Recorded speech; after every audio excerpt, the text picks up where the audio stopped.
uranium near me. So, if I can have your attention now. Before lunch, we were looking at, oh, I didn't put this up there.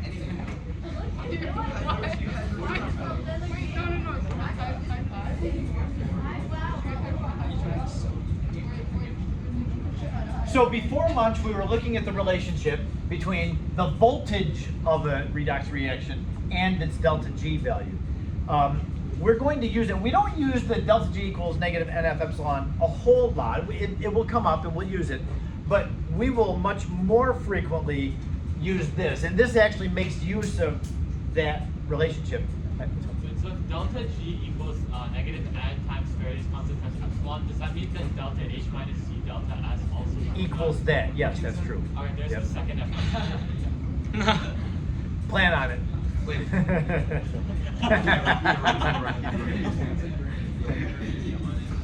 I love questions like that that put the delta G terms together. Yep. Like negative RT ln of K. That we'll see that relationship pulled together here. Okay. So the second of two things for today would be this relationship, the relationship between the cell potential and the concentration. Now, I keep telling you how this resource, the reduction potential table, is only useful at standard conditions. When all of your concentrations are 1 molarity, all your pressures of gases are 1 atmosphere. If you're not under those conditions, I've told you this, there is a correction factor. That was what we're going to do here. We're going to be dealing with that correction when we're not at standard conditions. That's why we have concentration as a variable here. So, okay, so we have an example of a redox reaction, the iron permanganate reaction, where iron oxidizes, permanganate reduces. This is not the balance, this is unbalanced. We don't have any hydrogens or waters, but they would need to be if it was balanced. If you have all of your concentrations of the ions are 1 molar, it would be at standard conditions, and the cell potential would be whatever we find from the table. However, if we go down to this second bullet point, this bullet point, first one, what would happen to the voltage in the reaction if we doubled the reactant concentration? If these two products stayed at 1 molarity, but we doubled the MnO4 concentration. This is now 2 molar instead of 1. It's not at standard conditions anymore. But what qualitatively would happen to the reaction? I'm going to use the Le Chatelier's principle argument on this, only because we're familiar enough with Le Chatelier's principle. If we have an extra amount of reactant, that means the reaction is reactant heavy. Now, I've used that term a lot. Reactant heavy means there's more collisions between the reactions, and it's more likely that the reaction is going to get pushed to the right, and it's going to be pushed, the electrons are going to be pushed from the oxidation to the reduction with more force. The higher the concentration, the more the voltage is going to be. Just like Le Chatelier would suggest that if it's reactant heavy, it pushes more to the right. Well, pushing more in terms of electron transfer means that the voltage is going to be higher. Now, in my second bullet point, what about if the permanganate was still at 1, but the products were doubled to 2? Now the reaction is product heavy. Le Chatelier's principle, now be careful on this one. If this were a reversible reaction, Le Chatelier would say, oh, if it's product heavy, the reaction is spontaneously going to go that way. That's not what's happening here. Look at the arrow. It's not a two-way arrow. This is a spontaneous reaction in the forward direction. And so no matter what the reactant and product concentrations are, the reaction is going to go to the right.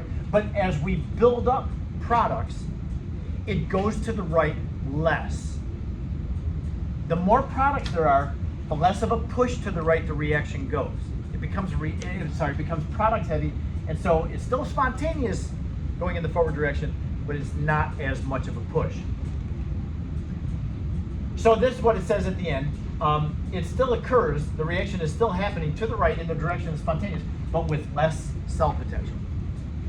So we are going to come up with a mathematical relationship between the concentrations of the reactants and products with the cell potential. And here it is, there's a derivation of it. So we have another delta G term, a tool, so I have this whole arsenal of delta G expressions. Delta G equals delta G standard plus RT ln of Q.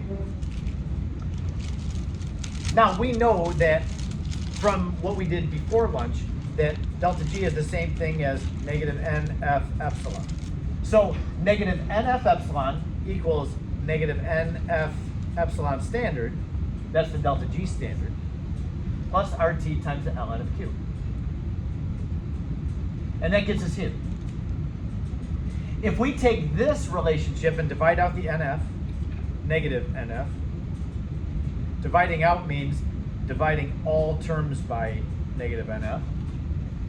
You can see what happens. Two of the three terms, the negative NFs cancel out, and we're just left with the cell potential.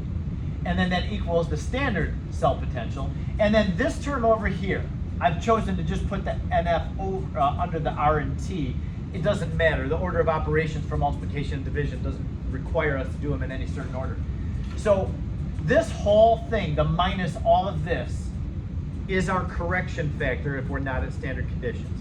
So when we are at standard conditions, life is much nicer. But we're not here. So, and this is not a terrible equation to use. Now, we have R, the thermodynamic constant, 8.31. Temperature, for these reactions, the temperature is always going to be assumed to be 25 degrees Celsius. Like every reaction is going to be 25. So we're just going to count the temperature as a constant and plug in 298 Kelvin for the temperature. The F, we learned, is a constant, Faraday's constant, 96,485. So we go ahead and put the RT and F's values in.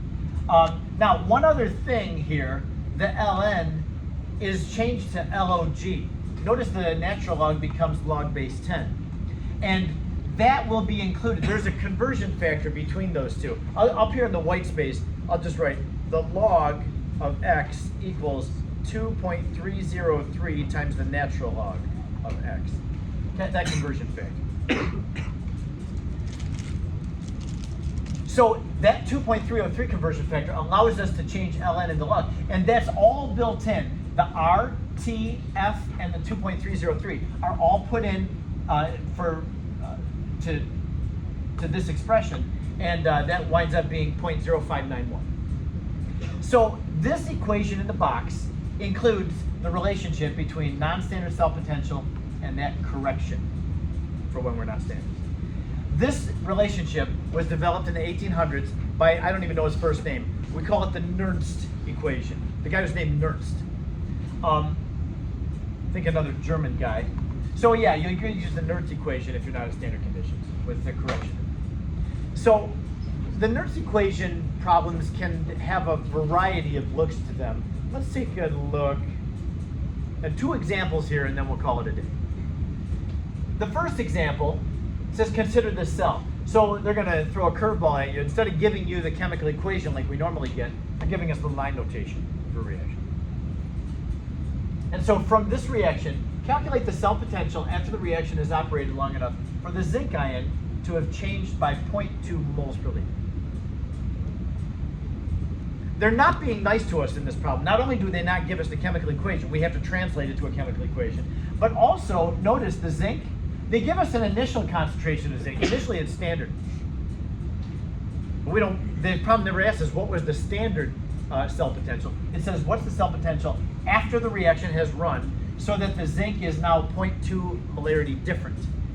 Notice they didn't tell us if it went up by 0.2 or down by 0.2. They just said it changed. And that was on purpose. We have to figure that out. Would you be able to write a chemical equation for this reaction from the line notation? Would you do that? Don't you dare say this. Here's what I don't want you to write. Now my thing's not gonna, I guess I don't want you to write anything. Zinc plus zinc 2 yields copper 2 plus copper. That would not be correct. You don't just take the lines out and put pluses and arrows in there. What does that line notation tell us, and can we write a chemical equation from it? I bet if they put that in AP exam, they'd see some of that from people. Don't let it be a Troy High student.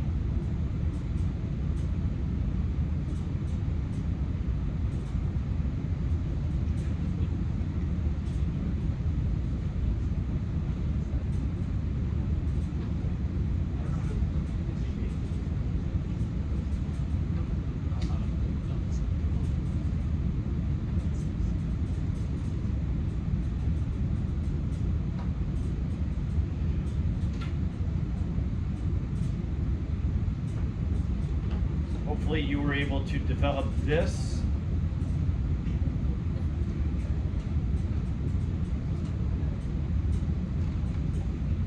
That's our chemical equation. We know that we have the anode over here, so it's just a half reaction. Zinc yields zinc plus 2, and then the 2 electrons. Over here we have the cathode, which is a reduction, Cu plus 2, adding 2 electrons, gives you Cu. So yeah, those two things are working together. The oxidation is giving off electrons, the copper is taking in those electrons, and so we get those. So initially, the problem has 1 molarity of copper ions and 1 molarity of zinc ions. Yes?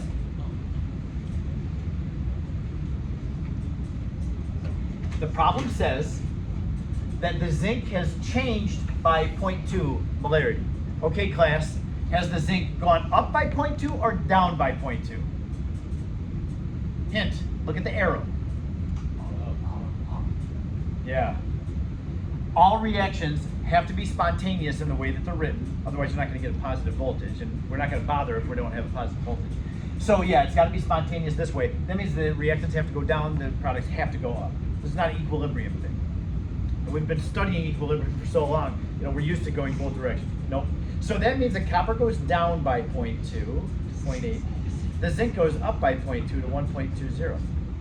So we're no longer at standard conditions. Since we have the Nernst equation, though, we can find the cell potential for it. So initially, we were at standard conditions. So I could say over here, just off to the side, that the standard cell potential was the oxidation potential of the zinc plus the reduction potential of the copper. Let's see what that is, because we're going to need it for the Nernst equation. If you remember the Nernst equation, it was epsilon equals epsilon naught minus 0.0591 over n times the log of Q.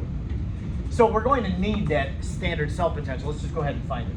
Can we find the oxidation of zinc? Oxidation, you have to find zinc in the products and turn it around. What's the oxidation potential? 0.76. And then what about the copper reduction? Second one from the top on the second side, the right side, that's 0.34. So those two added together gives us 1.10 volts. Now what is the cell potential now that it has changed? Notice this reaction is 1/5 complete. When that 1 molarity goes down to 0, then it's done. The reaction's over. So this is now 1/5 of the way there. 1/5 of the way done.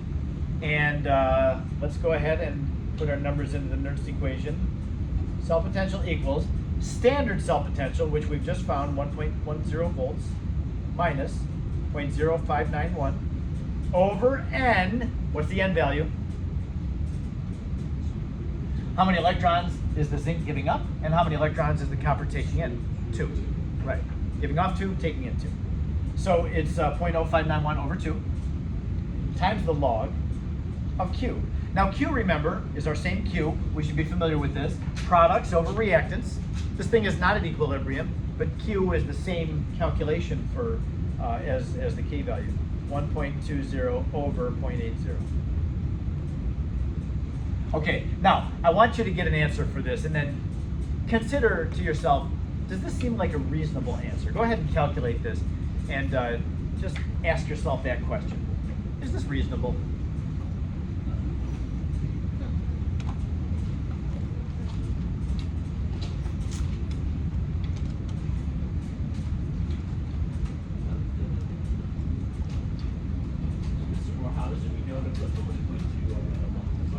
Products over reactants. Oh, it's products of the reaction. Q is always, yes, calculate the same K is.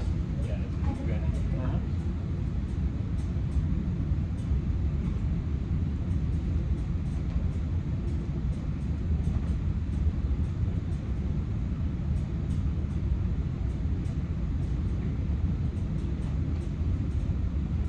You have an answer? And does it seem reasonable? This reaction is 20% complete. 20%. And what is the new voltage? I get 1.09. So it practically hasn't changed. But what do we do all that for? If we we're able to calculate the standard cell potential. Even if the concentrations of the reactants and products change, the cell potential is pretty much the same. You have to have a big difference between these two to get a drastic change. Because, I mean, think about it. We're taking our table value for the cell potential and then subtracting. This looks like it should be a pretty small number. 0.0591, it's small. And then it's getting divided by a whole number. This should be even smaller. And then when you take the log of a fraction, unless that fraction is very, very big or very, very small, this term will not be real big. Okay? So don't be surprised if you have cases like this, where you do the Nernst equation and then it didn't change much from the standard value. One more example, and then we're going to call it a day. This one. This one I also like to go through with you. Tomorrow we'll have one more example to do, but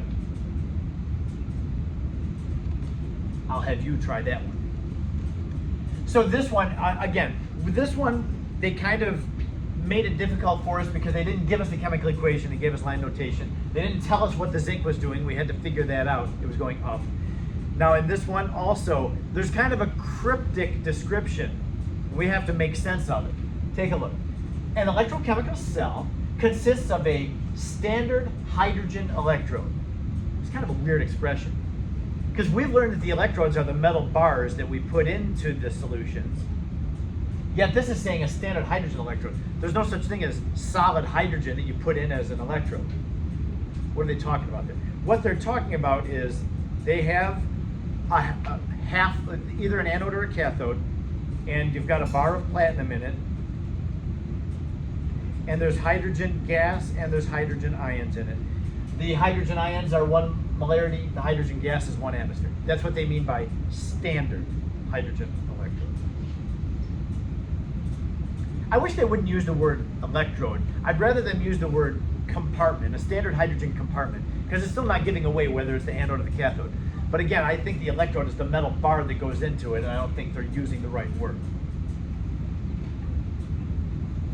Because look at what they write next. And a copper metal electrode. Okay, so in that case, the electrode is the bar. It's a bar of copper going into a solution. So part A says, what is the potential of the cell at 25 degrees if the copper electrode is placed in a solution in which the copper ion concentration is this? So you've got the reaction between hydrogen and copper. It's broken up by into two different compartments.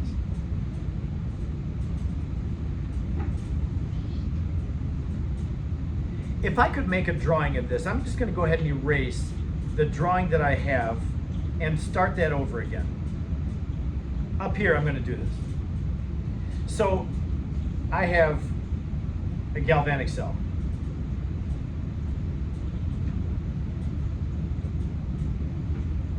With, the usual suspects here. I've got my salt bridge, and I've got my electrodes and the wire connecting. One side has copper in it. One side has platinum electrode with hydrogen in it. Now, this is the part that I wanted to highlight. The copper electrode is in a solution with copper ion, a low concentration of copper ion. Okay, it'll still happen. There's some copper ion there. And then the hydrogen side, now this is the part that's going to be weird. You see how it says a standard hydrogen electrode? Remember, that means that we're using this equation. So this electrode has hydrogen ions and hydrogen gas. This is the first example we've seen that involves a gas. So I want to mention this. If you have to sketch a cell that involves a gas, we'll put the hydrogen ion in here, but there also has to be hydrogen gas. That means, bear with me, I'm not good at drawing stuff. That means that you have to have a tank of hydrogen, and it has to be supplying hydrogen in this container at 1 atmosphere of pressure. It's a standard hydrogen electrode. That means we've got 1 molarity of hydrogen ions and 1 atmosphere of hydrogen already present. That's standard conditions. all solutions are 1 molar, all gases are 1 atmosphere. So you've got 1 ATM, I just put 1 AM, 1 ATM of hydrogen is going in from that external source. So I just want to mention that I want you to keep in mind anytime you have to sketch a cell that involves a gas, you need to show that gas being bubbled in. Again, we haven't seen that yet because we've had all aqueous things so far. Okay, so anyway, now how do we interpret this problem? We've got the reduction of copper, and then we've got the reduction of hydrogen. The reduction potential of copper, standard, is 0.34. The reduction potential of hydrogen is 0. So which one has to be turned around to become oxidation? Is it obvious? Wait. Which one has to turn around to become an oxidation? The bottom one, so that you still can add them together and get a positive cell potential. So this one is going to be, I'll just say this one is turned around, multiplied by negative 1. Huh? Did you ever want a negative slope? No, never, never. There's not a time when a negative cell potential is helpful or meaningful. So our chemical equation for this reaction would be the copper ion stays with positive 2 on the left, but the hydrogen is going to have H2 on the left, because remember, that thing had to turn around. And this is another nice one, 2 electrons and 2 electrons. Thank you very much. So we don't have to worry about multiplying out anything. Our N value will be 2. So we've got copper reacting with hydrogen gas, and then that makes copper neutral plus 2 hydrogen ions. And I just ran out of space putting my positive sign on my hydrogen. Okay, I wanted to do it like that because our copper ion concentration is given 2.5 times 10 to the negative 4th molar. This is H2, hydrogen gas. It's a standard hydrogen electrode, so that means the hydrogen gas must be 1 atmosphere. The hydrogen ion is standard, so that's got to be 1.0 molar. This is what we find Q from. Oh boy, I have a stray mark up here. Anthony? Why is it C plus? I was just going to say that too. I was just talking and writing and missed that. Get rid of that plus. Thank you. Okay. So, yeah, copper is not going to have a concentration. So we are not at standard conditions. We were almost at standard conditions. The hydrogen was helping us, but the copper here is not helping us. So I'm going to need you to be able to do this kind of thing. When you're given a problem like this and you know the things that are reacting, find the reductions of both, get their potentials.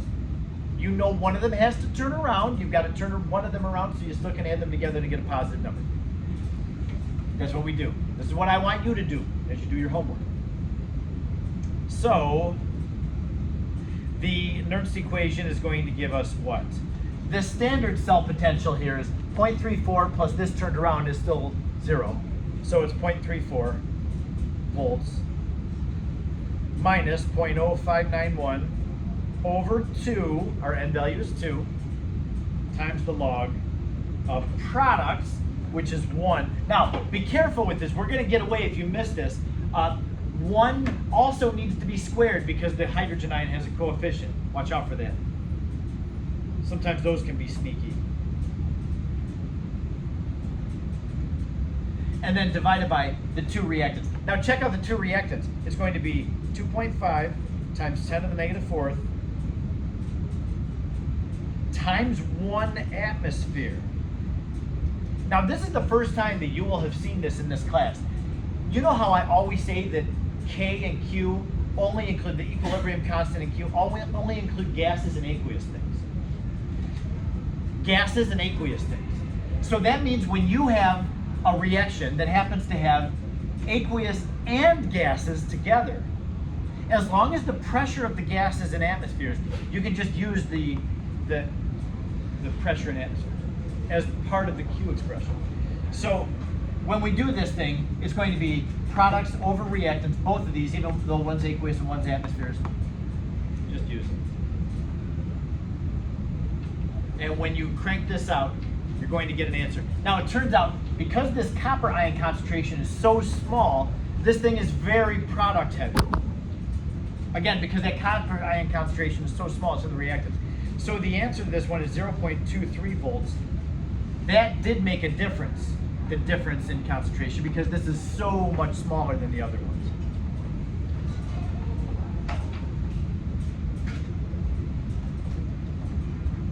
So we'll continue tomorrow. Where did you get the 1